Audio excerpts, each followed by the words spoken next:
Bem, boa tarde a todos, então, mais uma vez. Eu me chamo Shayla Bucco, sou sócia da Nipur Finance, responsável pelo Private aqui na Nipur. E hoje a gente está aqui com duas presenças super importantes. A Débora, que é sócia da Nipur, CFP, faz parte do nosso time aqui de planejamento patrimonial e sucessório da empresa e vai conversar conosco hoje sobre esse tema tão importante e tão relevante, né? E com o Gabriel Campoy, que é sócio da XP, advogado, contador, trabalha na área de wealth planning, de planejamento também patrimonial e sucessório da XP, faz isso há mais de 10 anos, então está aqui conosco para esclarecer alguns pontos e para termos essa conversa sobre esse tema que tem tirado o sono de muitas pessoas, né, Gabriel? E eu espero que todos saiam daqui hoje com um pouquinho mais de luz e sobre algumas percepções que nós temos sobre esses temas. Então, para organizarmos aqui, a ideia é que a gente faça uma pequena explanação sobre alguns pontos e depois a gente começa um bate-papo. Se vocês que estão nos assistindo, né? A gente está com hoje mais de 130 pessoas participando desse webinar, então já quero agradecer a presença de todos. Se vocês tiverem alguma dúvida, alguma pergunta, tanto para a Débora quanto para o Gabriel, a gente tem uma caixinha de perguntas, um Q&A aqui embaixo na barra do Zoom, então vocês podem mandar as perguntas, a gente vai tentar responder todas, e eu espero que seja muito produtivo. Débora, Gabriel, obrigada pela presença. E, Gabriel, tá contigo para a gente iniciar esse bate-papo. Legal, obrigado, Shayla. Vocês estão me ouvindo bem? Estão enxergando minha tela aqui que eu estou projetando também, só para ter certeza que está tudo funcionando. Eu tô, e eu Legal, até, ótimo. como eu só, Gabriel, vou fazer um disclaimer aqui, teve um participante que nos perguntou se o microfone e a tela ficam desligados. Os nossos vocês vão conseguir ver, mas os participantes não, a gente já fez assim para todo mundo ficar bem à vontade, se quiser fazer pergunta, pode ser inclusive pergunta anônima, então vocês fiquem muito à vontade. E se o Hélio, que está nos assistindo e que já sinalizou antes, puder sinalizar aqui no Q&A se o microfone de todo mundo está ok, eu agradeço. Legal, Está 100%. Vai lá, deu Gabriel. ok, ótimo. Legal, obrigado, Shayla. Débora também, prazer estar aqui com vocês. Em primeiro lugar, em nome da XP aqui, eu queria agradecer pelo convite, por estar participando dessa conversa aqui sobre esse tema, que é um tema que ganhou muita evidência esse ano, ao longo de 2024. Na verdade, a gente já vem falando de muita coisa já a partir de 2023, mas parece que a coisa agora esquentou e tem muitas novidades para a gente poder debater hoje. É, Shayla, queria mais uma vez te agradecer aqui pelo convite e dizer que é muito importante poder abrir uma pauta como essa para falar de assuntos que extrapolam um pouquinho os investimentos, né, mas que são tão importantes quanto, para a gente poder ter certeza que estamos por dentro de tudo que está acontecendo no Brasil em termos de reforma tributária, com foco para as pessoas físicas, que é o que a gente vai falar aqui hoje. Tem muito mais do que isso, né? Não dá para falar de reforma sem trazer esses possíveis impactos aqui para as pessoas físicas. E o desafio agora é tentar resumir tudo isso numa apresentação é, um pouco mais curta aqui para vocês e já na sequência abrir para a gente fazer um bate-papo. Tá? Então, eu preparei aqui alguns slides só para poder guiar a nossa conversa.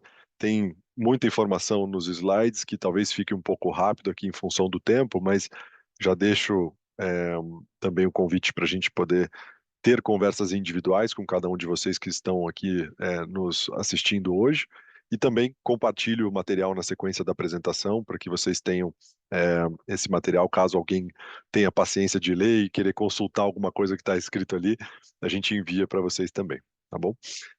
Podemos começar, Shayla? Posso iniciar aqui a apresentação ou vocês têm alguma dúvida, alguma pergunta já para a gente iniciar? Gabriel, acho que é super legal para iniciar a gente falar um pouquinho, claro, você vai abordando os temas, mas na medida do possível ir nos trazendo como era, como vai ficar. Eu acho que fazendo esse Legal, comparativo super importante. excelente. Bom, eu já vou passar aqui um slide para mostrar um pouco dos principais tópicos que a gente vai abordar, né? Quando a gente fala em reforma tributária no Brasil, tem muita coisa, né? Tem a reforma das pessoas jurídicas, e essa, de fato, a gente já teve um avanço importante, eu vou falar sobre isso, mas não vai ser o nosso foco principal hoje, porque a gente está aqui muito mais olhando o que vai acontecer em relação às pessoas físicas, né? E nesse tema, né, impactos para as pessoas físicas no que tange aí a reforma tributária no Brasil, eu separei 4 grandes tópicos para a gente conversar hoje. O primeiro deles, a tributação, possível tributação de dividendos, que é algo que a gente já discute no Brasil há muitos e muitos anos. A tributação dos fundos, fundos exclusivos, fundos fechados, como é que ficou essa história de come-cotas para dentro dos fundos de investimentos, que são um veículo super importante para o planejamento patrimonial das famílias, assim como também a entidade controlada no exterior, né, o que a gente tem agora como nome técnico para o que se conhecia até o passado como offshores, né, como veículos no exterior, para poder fazer a alocação da carteira internacional dos nossos clientes. A gente também tem muita novidade em relação a isso. E o último tópico, e eu deixei por último de propósito, porque esse acho que é o tema da vez, que é o nosso ITCMD, o Imposto de Transmissão, no caso de herança ou no caso de doação. E aqui é onde a coisa está mais quente, e o timing da nossa conversa é ótimo, porque ainda dá tempo de tomar decisões que são possíveis de implementar em 2024, pensando que a regra pode ser diferente para 2025. Antes de começar com o primeiro tópico aqui, eu só queria falar um pouquinho dessa história de é, anterioridade, né? Esse nome um pouco técnico aqui, mas é muito importante para a gente entender o impacto dessa reforma tributária, né? A depender do imposto que está sendo discutido, a gente precisa respeitar, a nossa Constituição Federal exige que se respeite a anterioridade para um aumento de carga tributária, né? Para que este possível aumento de carga não seja implementado no dia seguinte em que esse imposto é aprovado, né? Quando a gente fala de imposto de renda, essa anterioridade ela é anual, ou seja, quando o imposto de renda aumenta a alíquota ou quando é criado algum tipo de tributação no imposto de renda que não existia até aquele momento, isso só vai poder acontecer na prática a partir de 1º de janeiro do ano seguinte àquele que foi aprovada a medida de reforma. Isso é muito importante, porque tudo que a gente está discutindo aqui, que ainda não aconteceu, para que tenha validade a partir de 2025, a gente precisa dessa aprovação ainda no ano calendário de 2024. E a gente já está chegando ao fim do ano, né? Temos aí um pouco mais de um mês de ano útil, né, para o Congresso Nacional.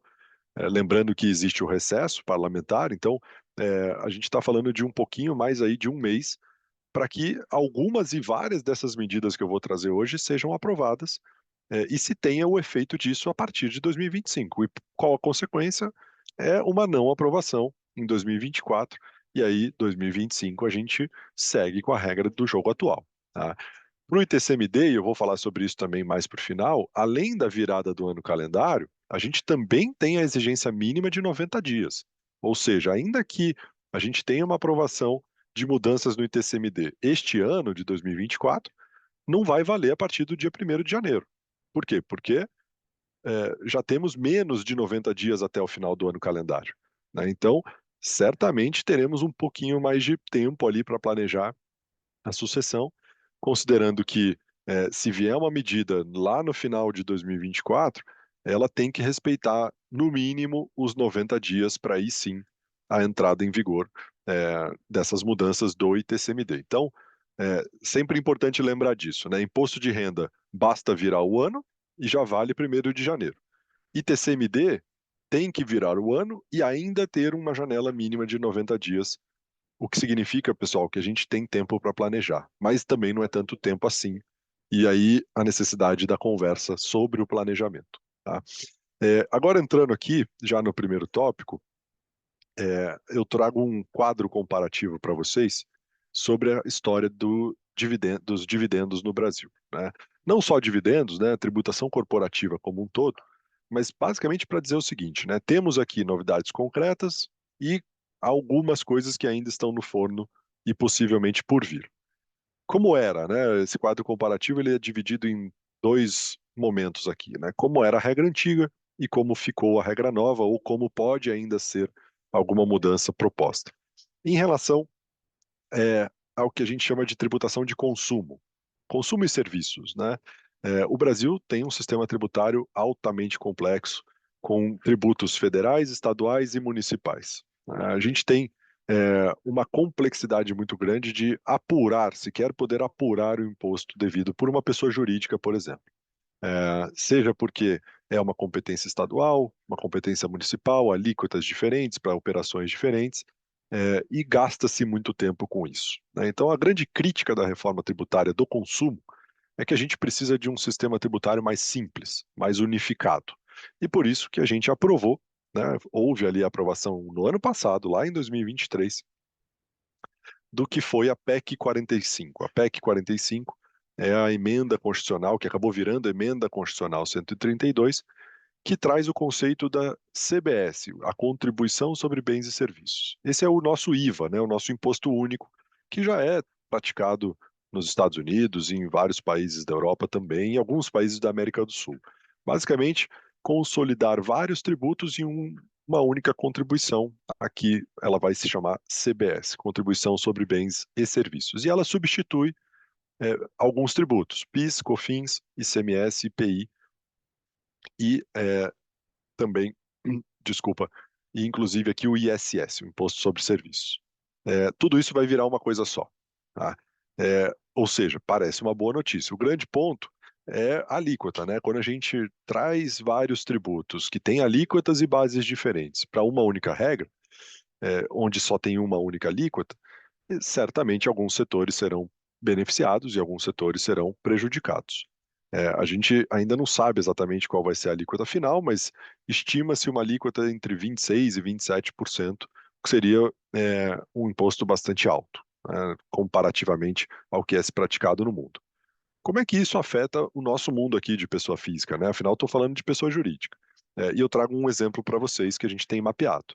As estruturas de holding patrimonial, holding imobiliária ou holding que tem imóveis utilizados pela família ou muitas vezes disponibilizados para locação ou venda eventualmente. Hoje, essa estrutura funciona perfeitamente bem, para uma série de vantagens aqui e uma série de casos. E basicamente porque a regra tributária permite uma tributação efetiva muito interessante para a renda do aluguel. Ao invés de pagar 27,5% de imposto no aluguel, pessoa física, eu tenho ali uma carga do presumido de aproximadamente 14,5% nesse mesmo rendimento de aluguel. E isso por quê? Porque hoje o aluguel não está sujeito à tributação do ISS, o Imposto sobre Serviços. Porém, aqui o primeiro ponto de atenção para quem tem essa estrutura. A partir do momento em que o ISS for incorporado pela contribuição de bens e serviços, a nossa CBS, né, o nosso IVA, esse rendimento, esse faturamento da holding em relação ao aluguel, passa a ser tributado pela CBS. E aí a nossa expectativa de que haja um aumento de carga tributária dentro da holding patrimonial, dentro da holding imobiliária que tem renda de aluguel. Isso vai fazer com que essa estrutura não faça mais sentido? De maneira nenhuma. Tá? Não é esse o recado. A gente aqui não tem falado para nenhum cliente desmontar a sua holding patrimonial ou deixar de fazer um veículo como esse em função dessa reforma tributária. Agora, eu preciso alertar que, muito provavelmente, essa carga tributária de 14%, 14,5%, ela sobe em função dessa cobrança da CBS. Acho muito improvável que suba ao ponto de se equiparar à tributação da pessoa física, que paga 27,5% de imposto de renda, o nosso carnê-leão, sobre o rendimento do aluguel. Ainda não temos a resposta, porque a regulamentação está acontecendo e estão discutindo aqui uma série de benefícios tributários para o setor imobiliário. Então a gente ainda não sabe exatamente qual que vai ser a carga final de uma holding no presumido que tenha rendimentos de aluguel. Mas eu tenho adiantado aqui que muito dificilmente isso chega perto dos 27,5% que seria o imposto da pessoa física. Ou seja, a nossa posição, o nosso posicionamento até este momento aqui, dia 11 de novembro, né, pode mudar muita coisa ainda, é de manter a estrutura. A gente não tem dado nenhuma orientação de saída por este motivo, né? Podem ser que tenha outras implicações aqui que a gente precisa avaliar no caso a caso, mas como regra, eu não acho que isso deve piorar a situação de uma holding que já foi bem montada, tá? E o outro ponto que eu acho importante comentar é a história dos dividendos, né? Quando a gente olha para a tributação do lucro das empresas, no Brasil, o sistema é, há muito tempo, da seguinte forma: a empresa tributa o lucro em 34%, somando o imposto de renda da pessoa jurídica mais a contribuição social sobre o lucro. Isso bate 34% de alíquota. E o dividendo, depois que esse lucro foi tributado, ele é isento de imposto desde 1996, quando criou-se a isenção sobre dividendos do Brasil. E desde 1996 que se fala em tributar novamente os dividendos no Brasil. E até agora isso não aconteceu. Então, a gente tem uma expectativa muito grande de qual vai ser a proposta do governo atual em relação a essa forma de tributação dos dividendos. Pode vir muita coisa. A gente ainda não sabe, a gente ainda não viu o texto do governo. Então temos que ter um pouquinho mais de paciência aqui, para ver o que que eles vão propor. O que que a gente espera? O que que o mercado espera? Que venha uma proposta de ajuste de base de cobrança, mas não de aumento de carga tributária. O que que significa isso? Ao invés de cobrar 34% da empresa e zero da pessoa física, né, a isenção do dividendo, vamos fatiar essa cobrança. Eu passo a tributar o dividendo e, ao mesmo tempo, reduzo a carga tributária da empresa, para que no somatório eu continue na mesma carga efetiva de hoje, aproximadamente 34. Ou seja, se houver uma tributação do dividendo em, por exemplo, 15% de alíquota, eu deveria reduzir a tributação da empresa de 34 para 19, porque aí eu somo 19 com 15 e chego nos mesmos 34%. Essa seria uma reforma tributária considerada neutra. É isso que vai ser proposto? Não sei dizer. A gente ainda não viu o texto, então aqui a gente vai ter que esperar um pouquinho mais para ver o que vai acontecer, mas é um ponto de atenção, porque isso certamente também impacta as nossas holdings patrimoniais, as nossas holdings operacionais e as empresas operacionais dos nossos clientes. O que eu tenho alertado aqui para vários clientes nesse tema de dividendos é basicamente o seguinte: se você tem lucro acumulado no seu balanço e caixa para poder bancar uma distribuição agora, talvez seja o momento. Por quê? Porque tudo que a gente fizer agora, antes de uma tributação de dividendos, é, a gente está escapando de um potencial tributo adicional que pode vir lá na frente, né? Então, tem que avaliar aqui os balanços, quem tiver lucro acumulado dentro do balanço e não for reinvestir esse caixa no próprio negócio, é, fica uma sugestão de avaliar se faria sentido antecipar uma distribuição desse lucro enquanto o dividendo é isento. Tá? Com isso, eu passo para o próximo tópico aqui, em benefício do nosso tempo. Agora, já para falar dos veículos que têm mais o apelo para o nosso mundo aqui de investimentos, né? O próximo tema é a tributação dos fundos, tributação de fundos exclusivos, fundos fechados, ou qualquer tipo de fundo, basicamente, que agora temos uma regra nova que iniciou em 1º de janeiro de 2024. Até o ano passado, até 2023, não havia a cobrança do come-cotas, né, o imposto semestral que acontece ali nos meses de maio e novembro para os fundos abertos, sempre aconteceu. Não havia essa cobrança para aqueles fundos que eram fechados, fundos que normalmente eram utilizados por famílias como um veículo exclusivo para fazer alocações e investimentos no mercado financeiro de capitais brasileiro. A gente mudou a regra, né? O Brasil mudou a regra. A partir de 1º de janeiro entrou em vigor a Lei 14.754, que trouxe uma nova sistemática de tributação. E a partir de janeiro desse ano, não vai fazer mais diferença, não faz mais diferença na prática se o seu fundo é aberto ou fechado. Ele agora, como regra, tem a tributação pelo come-cotas, ou seja, mesmo que eu não faça resgates, existe a necessidade de apurar o imposto de renda sobre o rendimento acumulado até o mês de maio e depois até o mês de novembro e assim sucessivamente. Isso torna o fundo exclusivo fechado inviável? Não. Esse é o recado que eu tenho dado para vários clientes aqui. O fundo exclusivo continua sendo uma excelente ferramenta de planejamento patrimonial e sucessório.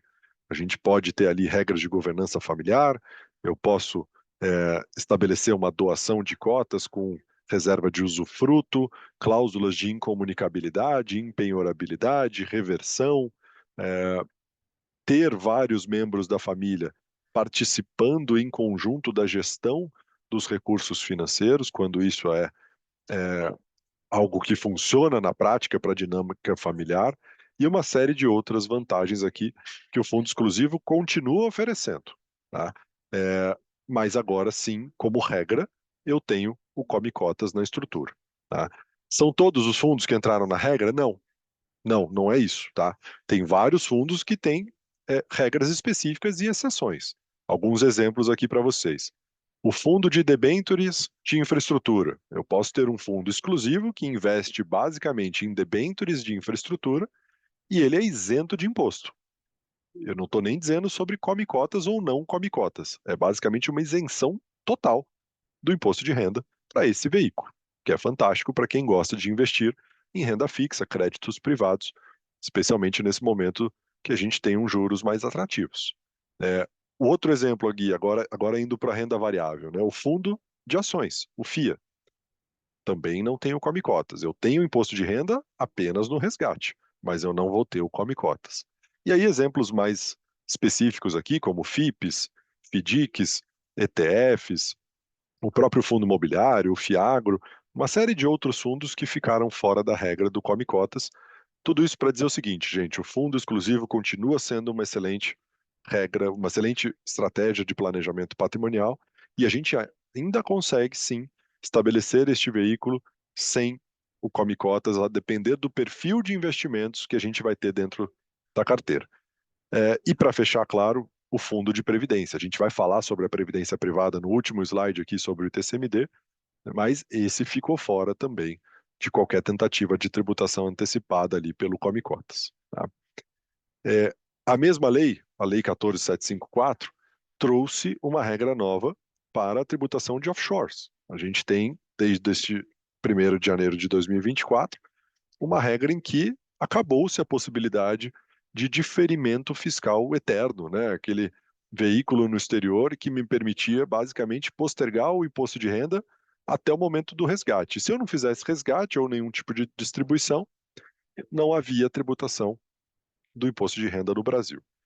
Isso acabou. A gente teve a aprovação, a mesma lei que trouxe ali o come cotas para os exclusivos fundos, trouxe a necessidade de uma tributação anual, aqui não é semestral, tá? Aqui uma diferença, uma tributação anual dos meus investimentos no exterior, que são feitos através de uma offshore, de uma entidade controlada no exterior. Esse é o novo nome técnico aqui que a lei trouxe para o que a gente sempre chamou de offshore. Esse imposto foi fixado na alíquota de 15%. Essa foi uma notícia relativamente boa, tá? Porque lá no início se falava em 22,5, se falava em 25, 27,5, não aconteceu. A gente tem agora uma alíquota fixa de 15%, independentemente de prazo, independentemente de valores, a alíquota é a mesma. E o pagamento acontecendo na entrega da declaração do imposto de renda. Isso vai acontecer pela primeira vez em abril ou maio de 2025, quando a gente tiver ali a entrega da declaração de imposto de renda relativa ao ano de 2024. Então, pela primeira vez, a gente vai fechar o ano de 2024, temos ali o balanço patrimonial das empresas offshore, e eu vou descobrir se eu tenho imposto devido ou não, que basicamente vai ser calculado em cima do lucro auferido dentro do ano calendário de 2024. Notícia boa também para quem não tem uma offshore, mas investe diretamente no exterior através de uma conta pessoa física. Tá? Até o ano passado, havia necessidade de se apurar o imposto de renda todos os meses para quem tinha investimentos na pessoa física no exterior. Agora não mais. Agora a lei diz em uma tributação anual, mesmo para a pessoa física que investe diretamente no exterior. o que facilitou muito a vida de quem quer investir no exterior, mas não através de um veículo, não através de uma offshore, e sim diretamente em uma conta pessoa física. O imposto passou a ser anual, também na alíquota de 15%, e uma vez por ano na entrega da declaração do meu imposto de renda, inclusive podendo compensar perdas. Essa é uma outra novidade interessante. O imposto para quem tem offshore ou para quem tem é, a conta pessoa física no exterior, ele vai ser cobrado se houver um ganho líquido, ou seja, depois da compensação das perdas, dos prejuízos, se eu tiver um lucro no meu resultado anual, e inclusive considerando investimentos de diferentes classes, renda fixa, renda variável, etc., aí sim eu tenho a necessidade de recolher o imposto de renda no exterior. Tá? E por fim, o último Ô, slide que eu Gabriel, queria trazer.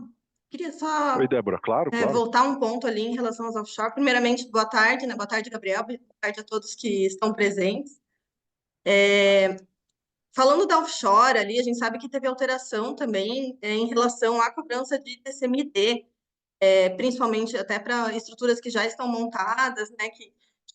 Era uma das grandes vantagens também em relação ao planejamento sucessório para recursos no exterior, né, não existe cobrança do ITCMD aqui no Brasil, e isso também é algo que foi alterado. Na verdade, era uma questão que já vinha sendo muito discutida, né? A gente já, quando montava, já alertava os clientes que isso poderia acontecer em algum momento.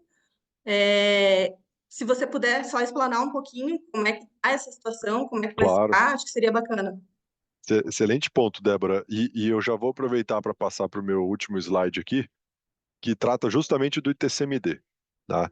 E vou começar falando aqui sobre esse ponto que você trouxe, que é uma dúvida muito recorrente dos nossos clientes, né? De fato, o ITCMD, a cobrança do ITCMD, ela estava suspensa. Eu já falo no passado porque a coisa mudou, tá? Mas ela estava suspensa desde 2021, quando o Supremo definiu que é, faltava uma lei complementar para que os estados pudessem cobrar o ITCMD sobre bens herdados no exterior. E essa lei complementar ela nunca existiu no Brasil e por isso que se discutia muito se era autorizada ou não essa cobrança. O Supremo disse que não, até que viesse essa lei complementar.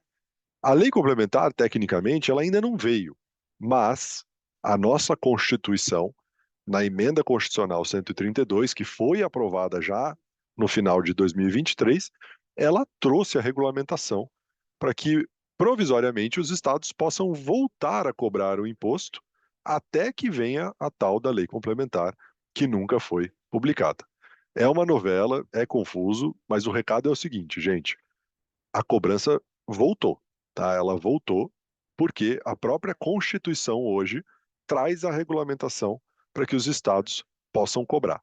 A dúvida que a gente ainda tem, juridicamente falando, é se mesmo que a Constituição tenha sido alterada, se cada estado ainda precisa mudar a sua própria legislação estadual para poder trazer uma cobrança que agora esteja em linha com o que a Constituição determina. E é isso que o nosso time aqui de Wealth Planning e vários escritórios de advocacia têm defendido. Mas eu não contaria com a não cobrança do ITCMD por muito tempo, especialmente agora que a Constituição foi alterada e que os estados todos vão ter que mudar a sua legislação estadual, não só para trazer essa história do ITCMD sobre bens no exterior, mas para trazer outras mudanças que estão na pauta também. Tá? Então, o recado que a gente tem dado é que o ITCMD sim volta a ser cobrado sobre bens no exterior, assim como possivelmente vai ser cobrado sobre outros tópicos aqui que até o ano passado ou até esse ano não eram, tá? É, a outra novidade aqui, Débora, em relação ao ITCMD, é justamente a alíquota, né? A gente, até o ano passado, tinha uma permissão para que cada estado pudesse estabelecer a sua regra de cobrança. Então, por exemplo, aqui em São Paulo, a alíquota é fixa em 4%, e sempre foi, independentemente do volume do patrimônio que está sendo transmitido. Outros estados, por exemplo, Santa Catarina, já adotam uma alíquota progressiva, uma base de cobrança progressiva em função do volume que está sendo doado ou que está sendo transmitido na sucessão. E essa progressividade chega a 8%. 8% é o teto. Nenhum estado hoje pode passar de 8%. Esse teto, ele também está sendo discutido. Acho que essa é uma mudança mais de médio prazo, não vou dizer longo prazo, tá? Mas acho que de médio prazo, é, mas ela está em discussão. A mudança de curtíssimo prazo é a progressividade até os 8%. Para os estados que ainda não criaram a sua tabela, exemplo, São Paulo, Paraná, Minas Gerais, Rio Grande do Sul, né, apesar de que o Rio Grande do Sul tem alíquotas diferentes para doação ou para sucessão, é, a gente tem que ficar muito atento, porque muito provavelmente esses estados podem mudar as alíquotas ainda em 2024, tá? É, por quê? Porque só com a mudança em 2024 para poder valer a cobrança a partir de 2025, aquela história da anterioridade que eu comentei no início da conversa. E aí, na dúvida, eu imagino que a grande maioria dos estados vai adotar uma tabela progressiva até 8%. O que significa, por exemplo, no estado do Paraná, que o imposto pode dobrar, pode sair de 4% para 8%. Isso tem trazido uma série de reflexões aqui dos nossos clientes e a gente tem provocado pensar se faz sentido antecipar algum movimento de planejamento sucessório. Por quê? Porque se eu fizer hoje uma doação, por exemplo, eu estou na alíquota vigente, hoje. Apesar de que amanhã, a partir do ano que vem, não amanhã, a partir do ano que vem, essa alíquota pode ser maior. E aí ela não atingiria mais essa doação que eu optei por fazer agora. Ah, então eu vou doar todo o meu patrimônio para fugir desse aumento do imposto. Não é bem assim, tá, gente? Eu sempre digo que a doação tem que ser feita com cuidado, tá? Porque às vezes a gente resolve um problema e cria outro, né? Será que os filhos estão prontos para poder administrar esses bens? Será que eles são bem casados, com o regime de casamentos corretos? Corretos não, né? Não tem certo e errado aqui, tá, gente? Mas será que eles entendem os efeitos do regime de casamento em relação à herança e doação que eles vão receber? Tudo isso tem que ser pensado, tá? Eu vou deixar para a gente bater um papo sobre isso aí nas perguntas de vocês. Mas só para fechar aqui com o que ainda pode mudar no ITCMD. Alíquotas podem ser maiores a partir do ano que vem. Como eu falei, progressividade até 8%. Tá? A volta da cobrança do imposto sobre bens do exterior. Tá? Sem dúvida, isso volta a partir do momento que os estados certamente fizerem esse ajuste na legislação estadual. E a grande dúvida que a gente tinha, né, e que talvez ainda continue por algum momento, é a história da previdência privada. Eu falei sobre previdência, o VGBL e PGBL ali no slide de fundos, mas a gente tinha uma expectativa muito grande de qual seria o desfecho dessa história do ITCMD, da cobrança do ITCMD na Previdência. E essa é uma novidade muito fresca aqui, né? Há 2 semanas atrás, aliás, a Câmara dos Deputados tirou do texto do projeto de lei que regulamenta aqui essas mudanças do ITCMD a cobrança sobre previdência privada, seja PGBL, seja VGBL. Até 2 semanas atrás, a gente tinha a proposta de cobrar o imposto na previdência privada, ali com uma exceção para o VGBL, que tinha 5 anos com mais de aporte. Isso saiu. Tá? O texto que foi aprovado na Câmara e foi agora para avaliação do Senado, ele não permite a cobrança sobre planos de previdência privada. Tá? Então, isso foi uma notícia boa, que, de novo, é um projeto, ainda pode mudar no Senado, mas no momento o cenário é favorável. O que assusta um pouquinho aqui e que ficou, né? Perdão de dívida, a gente vê bastante isso acontecendo, né? Aqueles empréstimos que são feitos ali dos pais para os filhos, e que em algum momento são perdoados, né? Ou vão ser baixados ali no momento do inventário. Isso é tratado e será formalmente agora tratado como uma doação ou como um perdão ali, como sujeito ao ITCMD. Tá? Então não adianta fazer empréstimo para os filhos aqui para fugir do imposto, isso não vai mais ser permitido. Tá? E outro ponto aqui para fechar, e aí eu passo para vocês, é a história das compras e vendas, as operações onerosas, né, de compra e venda. Eu vendo ativos para um herdeiro que não tem capacidade financeira de fazer o pagamento. A gente tem visto muito isso por aqui, né? Ao invés de fazer a doação, eu vou por um caminho de venda e faço uma venda por um preço muito, muito, muito fora do mercado, né? Muito irrisório. Essa tem sido uma estratégia que o fisco tem olhado no sentido de uma doação simulada, né? E agora o projeto de lei está regulamentando isso como, de fato, algo sujeito à cobrança do ITCMD. Tá? Então, muita coisa mudando aqui. É, eu paro, tentei ser breve aqui, mas é bastante coisa para a gente falar. Mas o recado é, gente, a gente tem que sentar e gastar um tempo aqui no final de 2024 para poder entender o que é possível ser feito em cada caso para organizar melhor o planejamento patrimonial e sucessório também. Débora, Shaila, passo para vocês aqui para a gente ir para as perguntas. Estou à disposição. Perfeito, Gabriel, obrigada. Eu acho que um dos principais motivos da gente buscar fazer, né, essa webinar com nossos clientes, com os nossos assessores, é porque a gente tem percebido muito esse movimento, as pessoas têm acompanhado, né, várias notícias, várias coisas, e geram uma ansiedade, uma preocupação, e em alguns casos até nos preocupam, porque alguns movimentos, como você falou várias vezes, né, acho que a ideia muito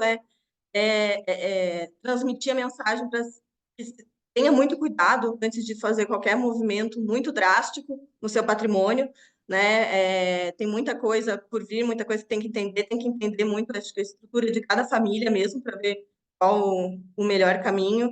E porque às vezes como você falou, né? Você resolve um ponto, mas cria uma série de problemas em outras frentes aí, tanto familiares, né, questão de blindagem mesmo patrimonial, assim como questão de outros impactos financeiros que pode ter.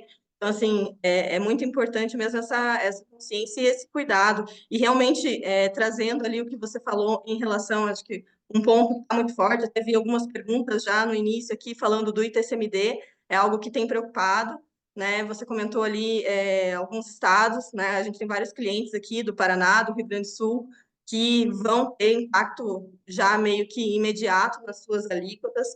E aí queria entender, né, que você só aprofundasse um pouquinho mais, se você acha que é hora realmente de pensar, talvez, em alguns movimentos que talvez vale a pena fazer algum tipo de doação ou, né, sentar para olhar para isso com mais atenção. Dá tempo ainda, né? A gente tem 2 meses até o final do ano. Então, o que você acha?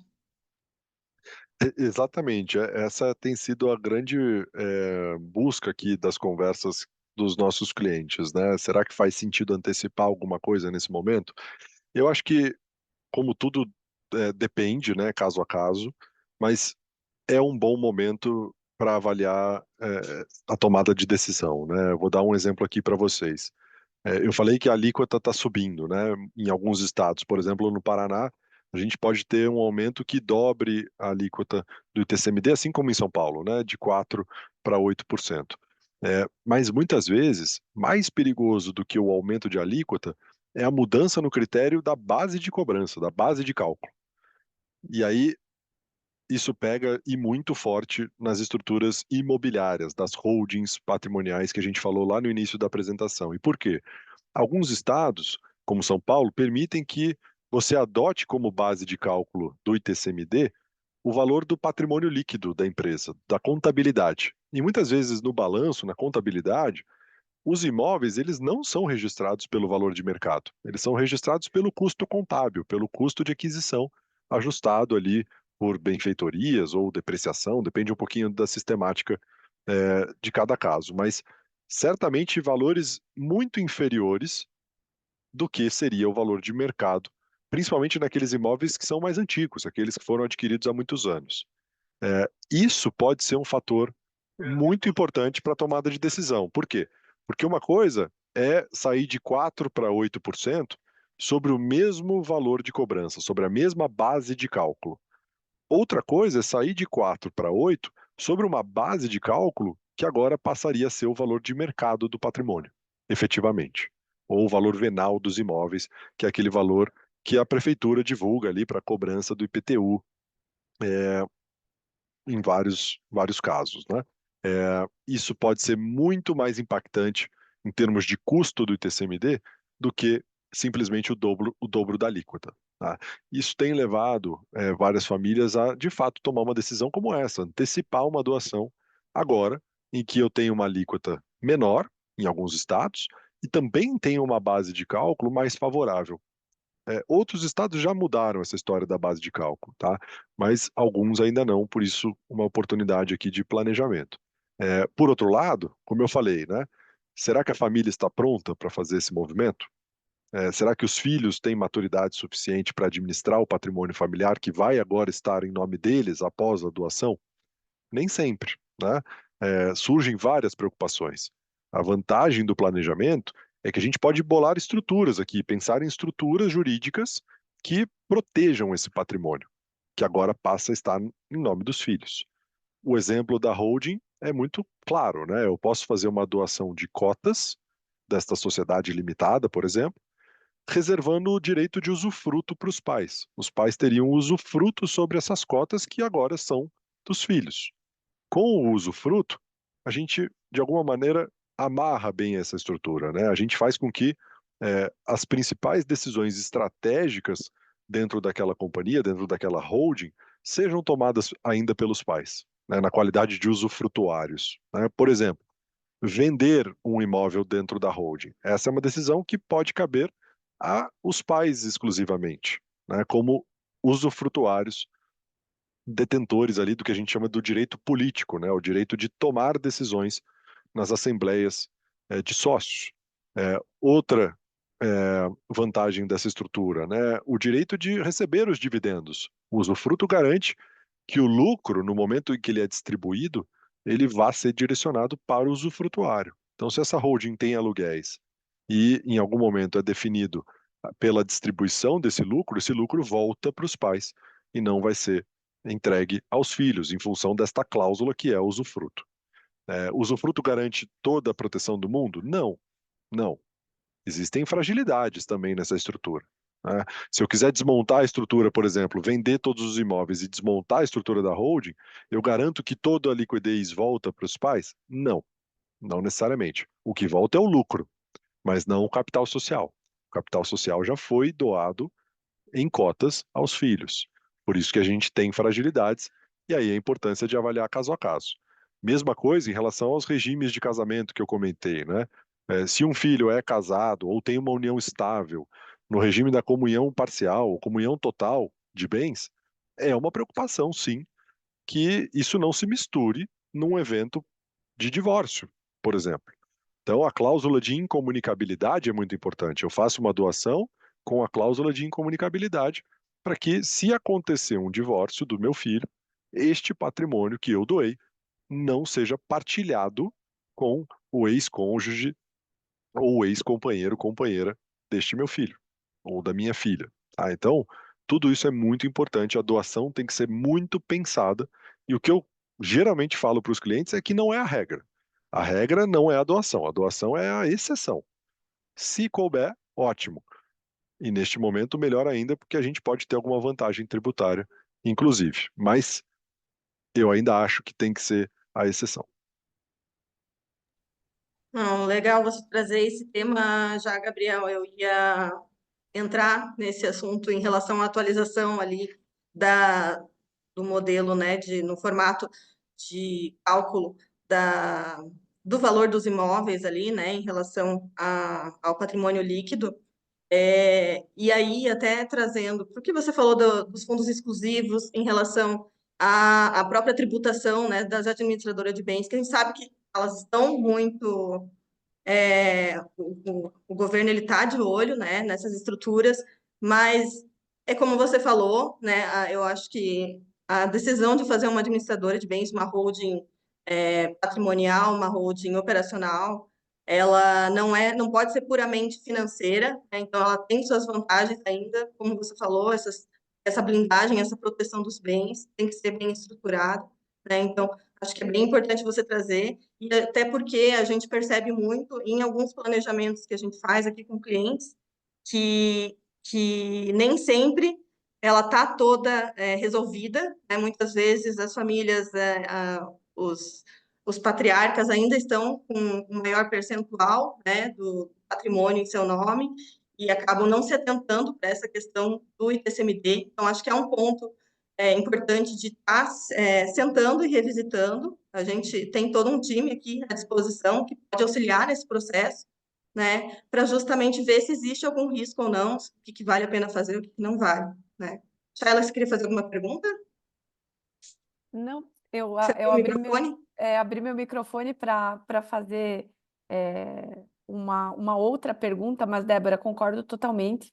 Vou fazer até um contraponto com o que você falou, te complementar, na verdade, né? E muitas vezes o investidor ele acha que está tudo resolvido com a holding, e na maioria das vezes não está. E muitas vezes a holding nem é, talvez, o caminho mais eficiente. Então, a conversa, o amadurecimento, né, e conhecer todas as ferramentas é super importante. Né? O Gabriel falou muito da previdência, a gente tem alguns tipos de seguro também, né, Gabriel, que são super eficientes nesse caso e que combinados com estruturas podem fazer muito sentido. Então, eu queria até que você falasse um pouquinho sobre isso também. Então, né, porque às vezes a gente imagina assim, constituir principalmente aqui no Sul a gente tem muito isso, né? Constituir minha holding, e fiz algumas outras coisas ali na minha pessoa física e está tudo resolvido. Então, cada vez mais a gente precisa pensar a estrutura na sua completude, né? Excelente ponto, Shaila. Às vezes, aliás, diversas vezes a gente recebe clientes que chegam para essa conversa dizendo exatamente isso, né? Eu já montei a minha holding e eu não preciso fazer mais nada, eu já estou pronto porque a minha sucessão está resolvida.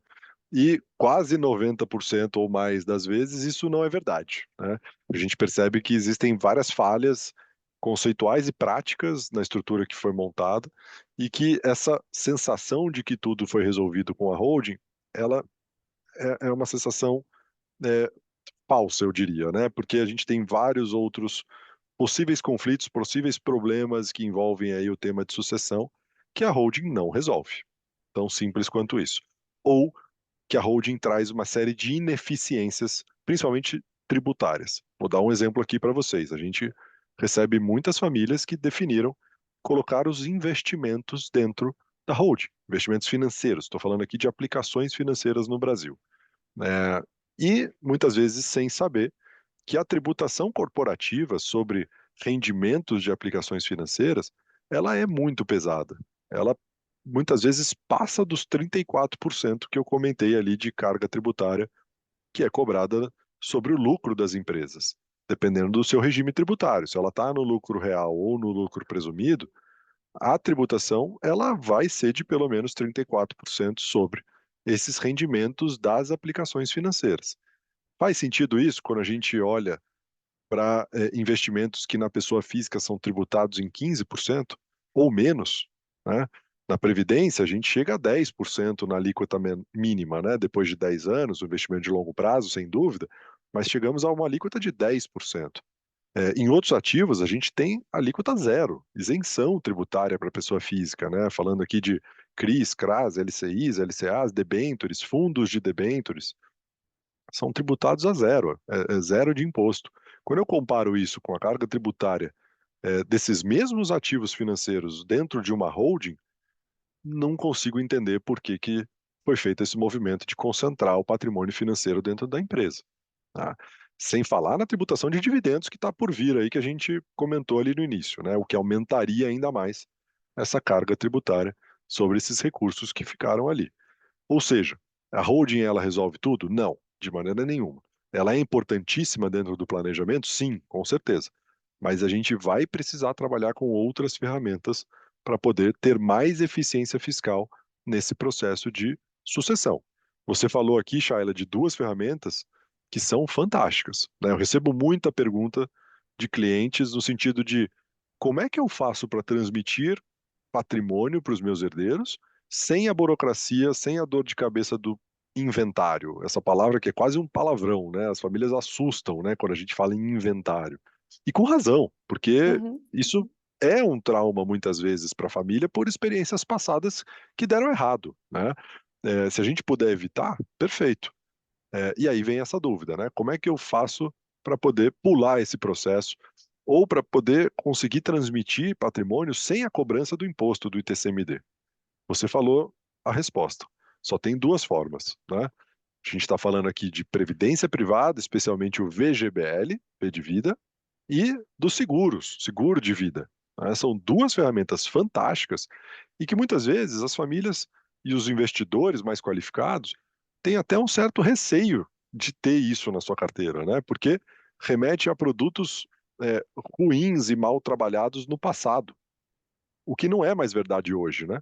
A gente olha para a Previdência hoje como um fundo de investimento, que tem uma rentabilidade tão boa quanto os fundos fora da Previdência, né? E mais com a vantagem de que lá dentro eu não tenho come-cotas, a minha alíquota chega a 10%, eu posso trocar de fundo sem disparar o imposto, posso fazer portabilidades de fundos, e, por sinal, na minha sucessão, muitas vezes isso não vai entrar no inventário e não vai ter cobrança do ITCMD.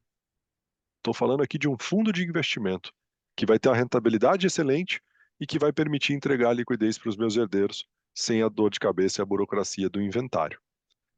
Do mesmo jeito que o seguro de vida, né, que também tem uma série de possibilidades aqui, permite estabelecer um capital segurado, né? Eu vou determinar um volume financeiro para cada um dos meus herdeiros ou para o meu conjunto de herdeiros, e esse volume financeiro não vai entrar neste processo burocrático que é o inventário e muito menos vai sofrer cobrança do ITCMD. E por sinal, dependendo da minha idade, da minha condição de saúde, este volume financeiro que vai ser entregue lá na frente é muito maior do que o que eu vou ter que aportar agora para poder garantir essa entrega. É o copo meio vazio que a gente chama, né? Se eu quero deixar um volume grande de dinheiro para o meu herdeiro, por meio de alguns tipos específicos de seguros, a gente consegue fazer isso aportando muito menos agora, né? Tendo o que a gente chama de alavancagem financeira, o que é extremamente inteligente sob a perspectiva do planejamento, né? Fora outras coisas, né? Eu posso escolher os beneficiários, não preciso necessariamente escolher os herdeiros como beneficiários. Posso colocar um neto, posso colocar um sobrinho, posso colocar um amigo. Aqui tem muita liberdade, desde que, claro, eu respeite alguns limites também. Não dá para abusar. Eu sempre brinco que não dá para abusar, mas eu consigo ter muita flexibilidade nessas estruturas, e escapar dessa dor de cabeça que tem sido o inventário para as famílias, né? Por isso que eu acho que é necessário conversar, e a holding ela não vai resolver 100% dos casos, né? A gente vai ter que trabalhar com essas outras caixinhas, né? A holding provavelmente funciona bem para os imóveis, o fundo exclusivo funciona muito bem para alocação financeira no Brasil, a offshore funciona muito bem para alocação financeira no exterior, e a previdência e o seguro de vida perfeitamente bem para garantir um pedaço dessa liquidez para os herdeiros fora do inventário, fora do ITCMD, para que pelo menos eles tenham dinheiro suficiente para pagar o imposto, pagar todos os custos que envolvam aí esse processo.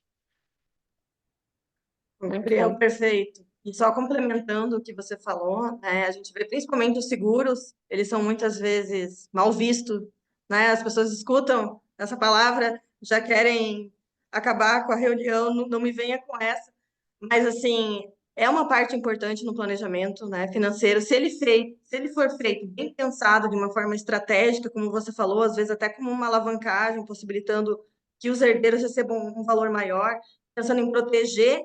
A gente tem muitos clientes investidores que teriam recurso suficiente para deixar para a família, mas é uma estratégia financeira, às vezes, inclusive, para preservar esse recurso, né, para que ele seja otimizado no momento de passar ali, ser transmitido para os herdeiros. Então, lógico que tudo feito bem estruturado, para muitas famílias acaba fazendo bastante sentido. A gente recebeu mais uma pergunta, só em relação, antes da gente mudar o tema, né, de fugir da holding, só para comentar, veio uma pergunta aqui, ó, na pessoa física, o imposto de renda sobre a venda de um imóvel é somente sobre o lucro, já na holding, o imposto é sobre o valor da venda do imóvel, né, que é uma afirmação, mas acho que é para enfatizar essa questão aí, que é uma outra vantagem, né, para ser analisada Sim, em caso a relação caso. às É, holdings. quando a gente fala em venda de imóveis, a holding muitas vezes não é a melhor solução, né? Como bem colocado aqui, a pessoa física tributa o ganho de capital. a holding, no presumido, se esse imóvel está classificado ali dentro do seu ativo circulante, dentro do estoque, ela vai tributar a receita de venda, independentemente se há ganho ou não. Tá? Então, tem que fazer conta. Né? A resposta não é óbvia, né? Tem que olhar caso a caso. E muitas vezes a resposta que a gente chega é: deixa na física. Se a sua Uhum. intenção é venda, em alguns casos pode fazer muito sentido manter na pessoa física. Até porque a pessoa física também tem outros benefícios, né? Eu posso comprar outro imóvel residencial em 180 dias e diferir a tributação. Eu posso usar fatores de redução é, do ganho, né? Diminuindo o ganho de capital em função do prazo em que eu adquiri esse imóvel. Quanto mais antigo, maior a redução, coisas que a holding não proporciona, né? Então, caso a caso, sem dúvida nenhuma, excelente ponto aqui que foi levantado. A gente já está se encaminhando para o nosso tempo final aqui, o tempo passa muito rápido. E temos duas perguntas aqui, que acho que as respostas são rápidas, eu não queria deixar passar também. O Adir nos perguntou, Gabriel, se o Simples Nacional vai ser afetado pelo CBS ou se ele terá uma legislação específica. Falando um pouquinho mais da PJ, né? Boa pergunta, tá? A gente ainda está nesse estágio de regulamentação da reforma tributária. Em princípio, o Simples Nacional ficaria de fora, tá? Claro que a alíquota do Simples já contempla ali o ICMS e o ISS, que são os dois tributos que a gente falou, PIS e COFINS também, inclusive, é, mas a gente ainda não tem a resposta se teremos ajustes nas tabelas, aqueles anexos lá da lei complementar, que tratam ali das alíquotas do Simples Nacional em função da criação da CBS. Isso a gente vai ter que esperar mais um pouquinho para saber. Legal. Sobre o ITCMD, no que tange aos beneficiários de trust, a gente tem uma pergunta aqui sobre as entidades controladas no exterior, as companhias offshore. Daria quase um webinar só delas, né? Só desse Com assunto. certeza. Mas o pessoal está perguntando aqui se vai ter alguma alteração nisso ou se o trust está resguardado, né? Não, perfeito, Shaila. Esse tema daria uma outra live, sem dúvida, para a gente falar, mas o recado que eu queria deixar aqui é o seguinte: com a aprovação da Lei 14.754, que eu comentei, que é a lei que trouxe aí a regra nova para a tributação de offshores, veio também muita segurança jurídica, o que é difícil no Brasil, né? Mas veio segurança jurídica na utilização de trusts, que são contratos, basicamente, estabelecidos no exterior, para prever ali a sucessão dentro de ativos detidos por meio aí da sua offshore. Mas basicamente o que a lei fez foi dizer que o trust em si, ele não altera a tributação. Tá? Então, se eu tenho uma offshore, seja ela ou não estabelecida junto a um contrato de trust, a tributação é a mesma, né? O aspecto tributário é o mesmo. O que o trust endereça é essa facilidade sucessória, né? Eu já deixo ali os meus herdeiros nomeados como beneficiários e elimino a necessidade de ter que abrir um processo de inventário no exterior. Tá? Isso é basicamente o que o trust já garante de largada. Pode ser muito mais do que isso, é, porque existem veículos ultra sofisticados, tá? Mas o básico ele resolve dessa maneira. E por outro lado, na questão tributária, eu tenho a cobrança do ITCMD normalmente, tá? Tendo ou não o trust, eu tenho a cobrança do ITCMD nessa transmissão aos beneficiários. Então, se eu sou o dono do trust, né, se eu sou o settlor, que é a figura da pessoa que instituiu aquele trust, e eu faltei, e essas cotas dessa offshore foram transmitidas aos meus beneficiários por meio do trust, os meus beneficiários terão que pagar o ITCMD para poder receber essas cotas, incluí-las no seu imposto de renda e agora se tornarem donos dessa estrutura na minha sucessão. Tá? Então, não muda nada do que a gente falou em relação ao ITCMD e também não muda nada do que a gente falou em relação ao imposto de renda. Né? O beneficiário que recebeu as cotas, ele vai passar a declarar isso no seu imposto de renda e terá que tributar os rendimentos uma vez por ano, na alíquota de 15% sobre os rendimentos, os lucros auferidos nessa entidade offshore. Maravilha. Temos uma última pergunta, Gabriel, sobre os dividendos aqui no Brasil. O cliente coloca aqui que não existe ainda um projeto em Brasília, né? Não existe um texto que está para aprovação ou discussão. E se existe, se não pode ser divulgado. E aí ele coloca assim, se nada existe, então é mais um ano sem esse imposto ou tributo, né, a tributação dos dividendos. Pois acredito que tem um prazo a mais para entrar em vigência. Acho que é dentro Pois daquele é, prazo que a gente comentou, né? exato. A gente viveu aí 2024 uma expectativa muito grande em relação a esse projeto, né, ao texto que o governo é, preparou para poder propor a tributação de dividendos. Isso não foi de fato divulgado. Tá? Não existe um projeto de lei do governo, existem vários outros projetos, antigos inclusive, que propõem a tributação de dividendos, mas do governo atual, do Poder Executivo, do Ministério da Fazenda, ainda não veio. Tá? E isso faz com que, sim, a gente ache muito difícil uma aprovação neste ano de 2024, sem dúvida nenhuma. A gente sequer sabe qual é o texto. E falta pouco mais de um mês aí para o recesso parlamentar. Então, eu acho muito difícil conseguir apresentar o texto, aprovar na Câmara, aprovar no Senado e ter uma sanção presidencial ainda em 2024. Isso é muito importante, porque se não acontece em 2024, não vale a partir de 25. Lembrando que imposto de renda sempre precisa da anterioridade, né? Então, se isso for para 2025, eventual aprovação ao longo de 2025 faria com que o imposto de renda fosse cobrado só a partir de janeiro de 26. Né? Lembrando que 2026 é um ano de eleições, né? Então o foco do Congresso também muda bastante, é, e aí dificilmente a gente consegue fazer qualquer tipo de previsão do que acontece lá em Brasília. O nosso papel tem sido acompanhar, né? Como eu falei, se eu tenho lucros acumulados no meu balanço e caixa suficiente para distribuir, ou eventualmente posso até fazer algum tipo de operação financeira para poder gerar esse caixa, é, talvez seja um bom momento para antecipar essa distribuição, na medida em que uma regra futura não alcançaria mais a distribuição que eu faço agora. Perfeito, perfeito. Eu quero agradecer muito a presença de todos que nos acompanharam e agradecer principalmente o Gabriel e a Débora que estiveram aqui hoje para essa conversa super importante e abrir para as considerações finais. Débora, por favor. Bom, então, assim, agradecer também todo mundo que conseguiu participar, né? A nossa live vai ficar gravada também. Então, para quem precisou sair antes, alguma coisa, ou quiser compartilhar com alguém, vai ficar disponível. Dizer que eu até vi uma pergunta em relação a isso. A gente tem um time aqui dentro da Nipur, né? É a área que eu trabalho, especialistas em planejamento patrimonial, com foco em planejamento sucessório. Então, se alguém quiser sentar, né, marcar, conversar, o nosso papel é esse, é ajudar aos nossos clientes a enxergarem qual seria o melhor caminho para ele. Lógico, dependendo de cada situação, a gente vai envolvendo, inclusive, outras áreas aí, inclusive muitas vezes o private, né?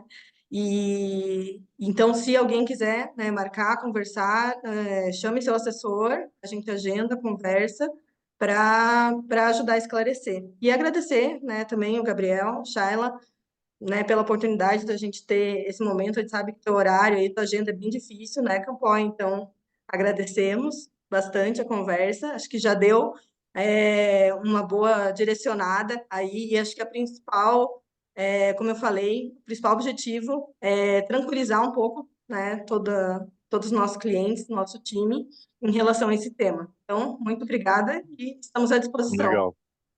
Obrigado, Débora, obrigado, Shaila, pelo convite. Em nome da XP, super feliz aqui por participar da live com vocês. Acho que o momento é um momento de reflexão e parar para pensar no tema, porque as regras estão mudando e muitas oportunidades podem acabar se fechando, né? Então, sugiro aqui para quem tiver interesse procurar o time da Nipur para conversar, e eu estou à disposição também para participar das conversas com vocês. E sempre tem muita criatividade aqui em termos de organização das estruturas patrimoniais dos nossos clientes, e o nosso papel é achar os caminhos, né? Então, contem conosco, o nosso time está à disposição. Pessoalmente, eu também estou à disposição de vocês para a gente ter conversas individuais com cada um e construir esse planejamento, que é um trabalho muito personalizado, não existe receita de bolo, como eu falei, cada caso é um caso. E o nosso desafio aqui é achar essas peças do quebra-cabeça para ter as soluções. Obrigado mais uma vez, Shayla, Débora, foi um prazer estar com vocês.